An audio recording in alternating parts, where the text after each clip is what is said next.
Hello everyone, welcome back to my channel. My name is Lara, or Lara Likes Mascara, and today's video is going to be a bit of an update as a follow-up from a previous video. So I will link that previous video here, but essentially what I did was try out a 30-day makeup minimalist challenge. So Shauna Rapari actually did this video a little while ago. She wanted to see what would happen if she only used like one product per category for a month straight, you know, trying to be like a makeup minimalist, someone who only has one product in each category. Obviously I have quite a bit more than that in some categories in particular, but I wanted to see how I would do if I only had these products. So I have many notes about my thoughts around the project and how I did, if I stuck to it or not. So let's get into it. So I will go over briefly what all of the products were and my thoughts around them, or at least the ones that I have thoughts on. But just to preface it all, I do want to say that like it went really well. I actually really enjoyed it, and I think that when I am super busy, this is actually the way to go, to pre-plan my makeup bag and then to not really have to think about it, because I really eliminated, you know, the paradox of choice that usually accompanies choosing your makeup for the day. And this is why a lot of people do like shop my stash videos or like monthly or weekly makeup bags. A, to have those decisions pre-planned for you, but B, to ensure that you are using your full makeup collection. And I will say that that's not necessarily what I was trying to do, that second part. It was because I didn't really reach for too many products that are unusual for me. Most of the products that were in this makeup bag are in some kind of other challenge or are in my project pan, so I was really just trying to get myself to focus and use up those products. But if you want to do this challenge with an entirely like new set of makeup or things that you seldom reach for, I think that would be fun too. Maybe one day I will do this challenge, but just use items that I never reach for. I think that would be a lot of fun as well. Also, I feel like I need to apologize for last week's video. I was so all over the place. I was so stressed when I was filming that. I am much better today. Classes are over. If you don't know, I'm doing my PhD and I'm in my first year. So the first year is like basically just coursework, and it has been very stressful, and I've been going back and forth between two cities. So that part is over and I have a little bit more space to breathe now. I was able to plan out the video that I'm filming today, and I will be a lot less scattered. So again, apologies about that. I felt like when I was filming it and when I was editing it, I was just kind of chaotic.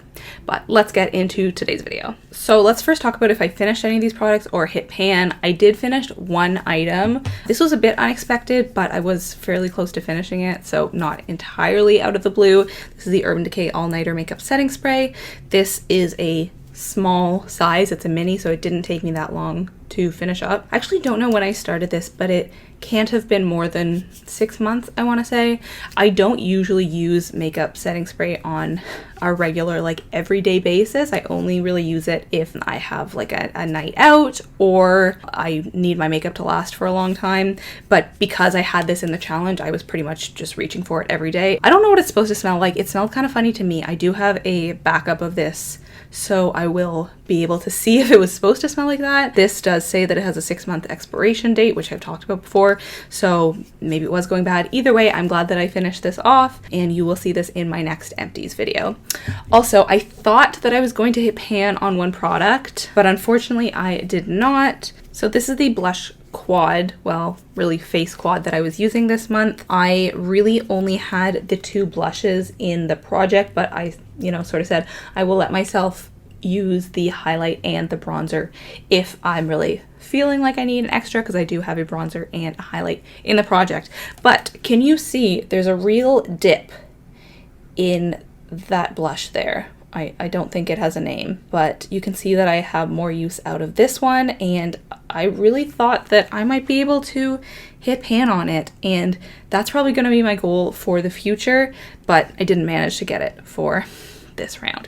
So yeah, I actually really enjoyed reaching for this. I found that 2 blushes was kind of more than enough. Like, I'm curious how I would have felt if I had only been able to use 1 blush for a month. I thought that this was fine because, first of all, I hadn't reached for this for a while, so it was kind of like new and exciting to be able to use these blushes, but also 2 is still enough variety. Okay, no, I actually finished 2 products. What am I talking about? I just had to check my notes, and then I realized this is the CoverGirl Clean Fresh Skin Milk foundation. you can see that I cut into it to get everything out of it. So I actually had 2 foundations in this project just because they worked really well together. Like I actually preferred using these together than I did just using this alone or just using this alone. So I'm kind of sad that I have finished this, but chose that this was an effective project. So yeah, managed to finish 2 items in this. Let's talk about the other face things.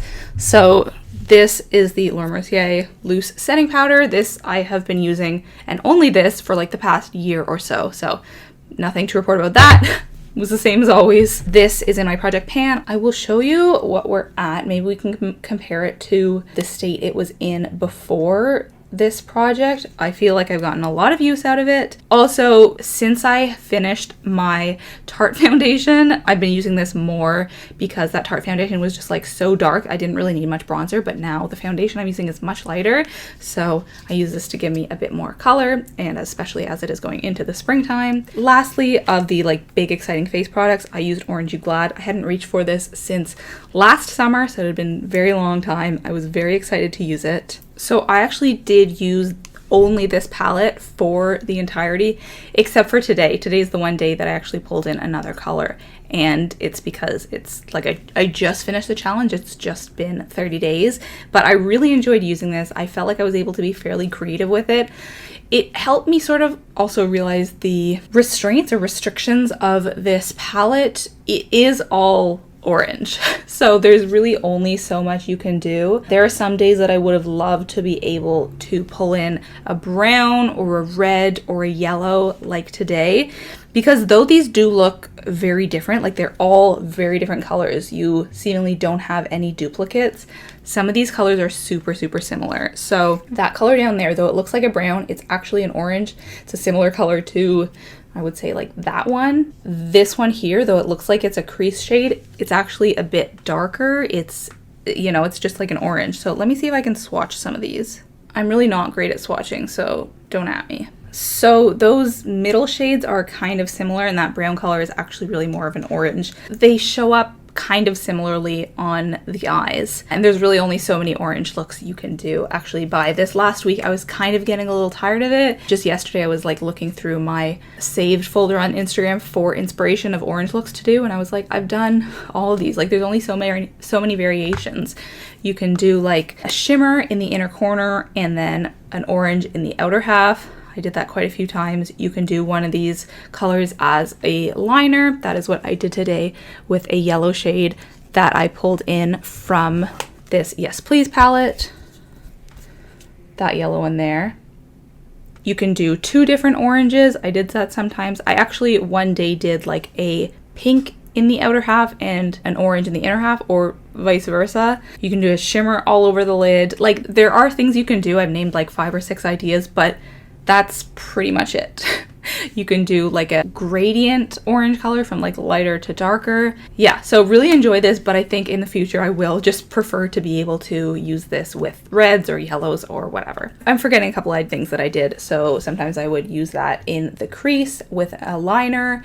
And then also one day I did this all over the lid, and though it looks kind of like a pale, like my skin color kind of shadow, it actually showed up kind of peachy. So that was nice, but that's a very like understated kind of look, which is not typically what I do when I'm doing eyeshadow. Like if I'm doing eyeshadow, I'm probably gonna go a little bit all out. Otherwise I just won't use eyeshadow. So yeah, I think the palette was kind of note the most, and I really enjoyed my time with it. But yeah, I think I'm ready to use something else now. Also, usually I do my makeup 6 days a week on average. Usually Sundays I don't, unless I have something on. But there was actually quite a few days that I missed doing my makeup because, well, first of all, I was sick for a little while. So that was maybe like 4 days of not doing makeup. And then also one time I forgot my eyelash curler at my sister's, who lives in a different city than I do. So I didn't have it for a week. And honestly, that made me not want to do makeup at all. Like it made such a big difference in my makeup routine that like I would do my whole makeup and I would do mascara and everything, but it was just not the same, and it made me not like the look. And so I was like, well, why even bother if I can't curl my lashes? That's honestly how it felt. So I didn't do my makeup for a couple of days because of that. But I feel like I still really got good use out of these products and a feel for what it was like to have a minimalist makeup bag. And it's funny because sometimes when I try different things, like I do a different mascara technique or use a product in a way that I don't usually use it, I learn something. I learn something about like makeup or my makeup preferences or whatever. But with the eyelash curler, it's not like I learned like, oh, I can have a different look or whatever. In this case, all I learned was how important eyelash curlers are, which I already knew. So yeah, that wasn't effective for me. Okay, so what have I not talked about? There's a couple of products that I have not gone over. Okay, this was the primer that I had in, and these are intended to be used together, but unfortunately, this primer does not work with this SPF. This is the SPF that I use every day. It's the Ordinary Mineral UV Filters SPF 30.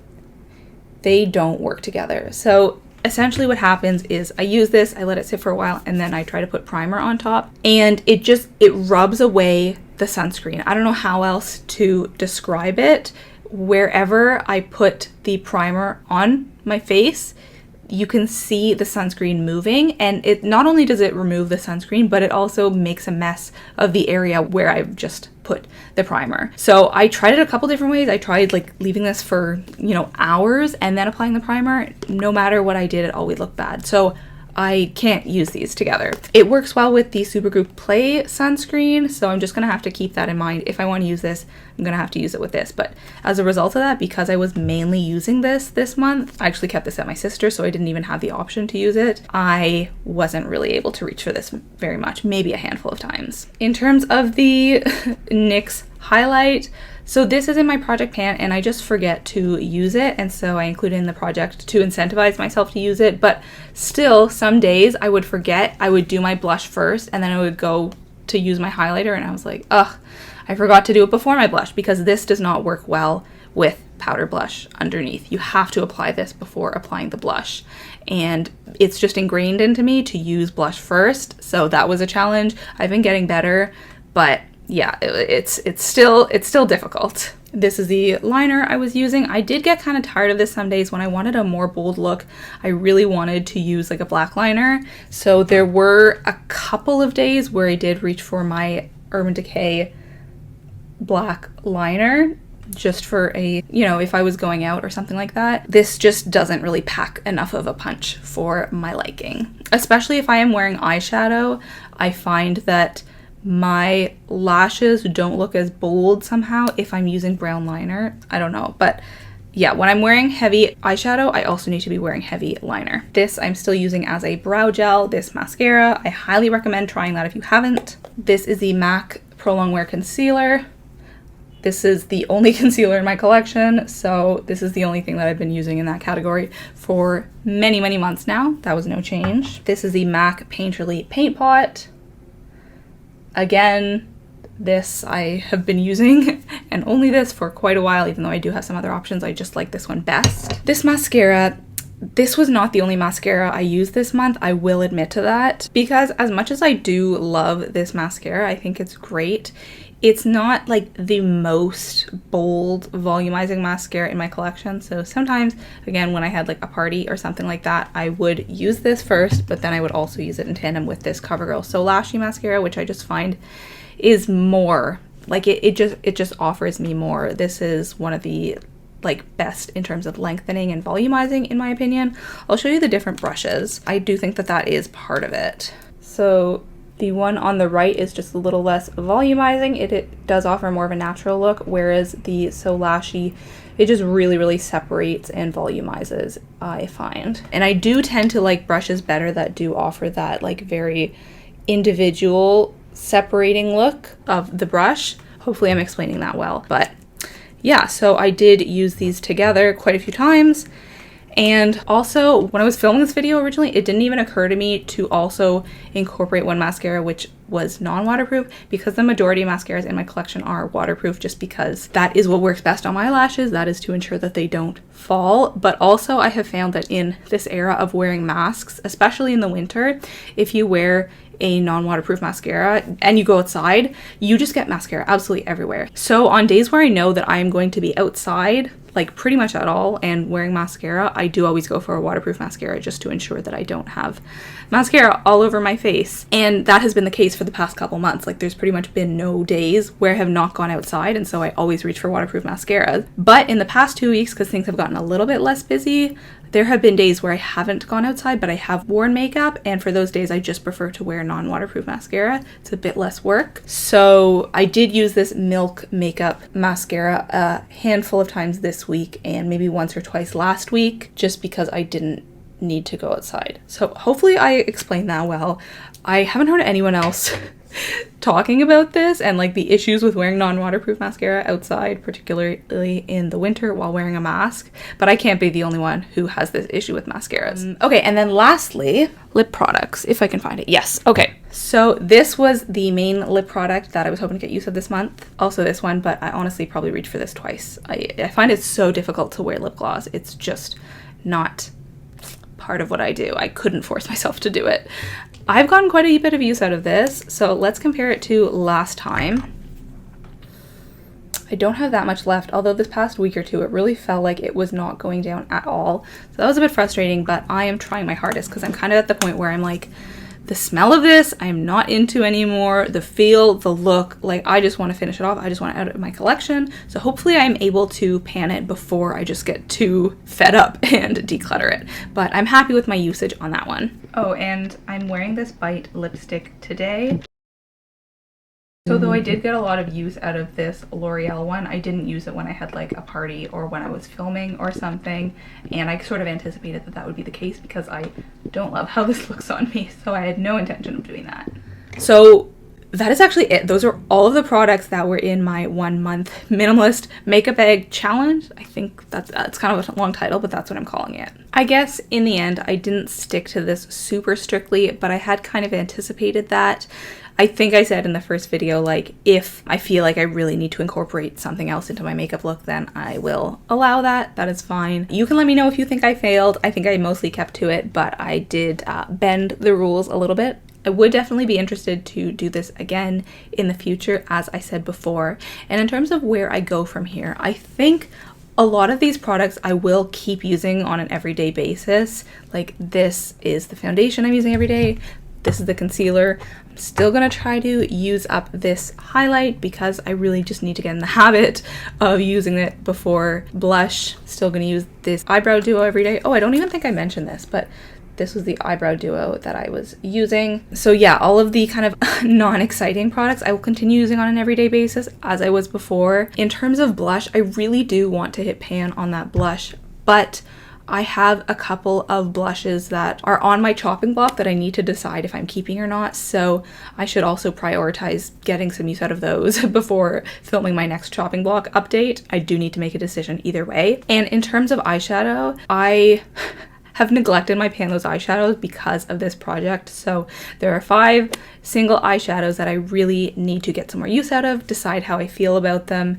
And because I really only got a couple of weeks use out of them before I began this, and I need to prioritize using those. Though I am really loving Orange You Glad, and I probably will still reach from that from time to time. I just would like to incorporate a bit more yellow and reds also as we head into the spring and summer. So that is it. Those are my thoughts. Let me know what you thought of this. Overall, had a great time. Thank you again to Shauna for the video idea. And let's talk about a book that I have been reading lately. I also just couldn't resist wearing some yellow eyeshadow with my yellow shirt. I just am trying to, what's the word? When people like try to bring about something that they really have no control over. You know what I mean?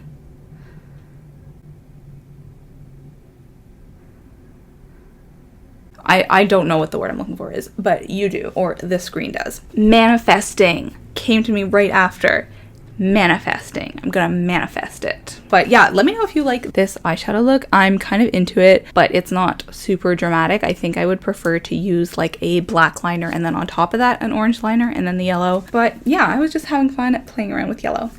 So The book that I've been reading, well, that I read, is called The New Queer Conscience by Adam Ely from Pocket Change Collective. Look at this cover. Oh my god. So I have been following Adam for a couple of years on social media. He is queer and he is Jewish and he's a community organizer who lives in New York. So I just love following like what he's doing. This was a very fast read. It's only 64 pages. So I read this in one day. You can pretty much finish it in one sitting. And though that is like helpful and it makes it more accessible and easier to read, it was a little too brief in my mind. Like, it covered a whole lot of topics, but really only topically, kind of only surface level, and not really getting to dive in too much. So if you just want like a little bite-sized book on sort of radical hope and possibilities, I did appreciate how he really incorporates his Jewishness too. It says, underline how kindness and support within the queer community can lead to a stronger global conscience. But it wasn't enough. I wanted this to be longer. I do recommend it though. So that is it for today. Thank you so much for watching. I feel so much less stressed than I did when I filmed last week's video. So thank you again for your patience with me as I go through this very busy time. I know I've said that 12,000 times, but I appreciate you so much. Thank you for 3,000 subscribers. I hit that lately. I didn't even comment on it. But yeah, that's going to be it for today, and I will talk to you next week. Bye-bye.